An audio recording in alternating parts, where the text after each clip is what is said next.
এমন কোন পরিবেশ সৃষ্টি না হয় যাতে রমজানের পবিত্রতা নষ্ট হয়, রমজানের তাজিমের খেলাফ হয়ে যায়। এখানে অনেক ওলামায়ে কেরাম রয়েছেন, বিভিন্ন মসজিদের ইমাম সাহেবগণ রয়েছেন, ছাত্র ভাইয়েরা রয়েছেন।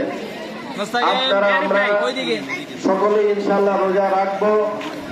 পাশাপাশি আমরা আমাদের অবস্থানে থেকে যে যেখানে থাকবো আমরা আমাদের অধীনস্থ এলাকাবাসী, দেশবাসী সকলকে এই রোজার বিষয়ে আহ্বান জানাবো, রোজা রাখতে উদ্বুদ্ধ করব, রমজানের পবিত্রতার পরিবেশ সৃষ্টি করব।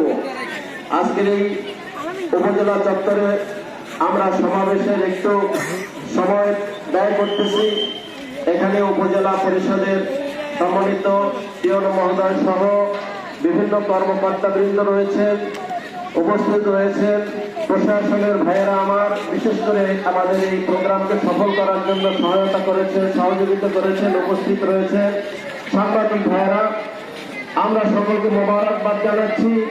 পাশাপাশি আমরা আহ্বান জানাবো প্রশাসনিকভাবে, প্রশাসনের মাধ্যমে সমস্ত গোসায় গোসায় এই মেসেজটি পৌঁছে দেওয়া, যাতে করে আমরা এই রমজানের পবিত্রতা রক্ষা করতে পারি, রমজানের বিধান পালন করতে পারি।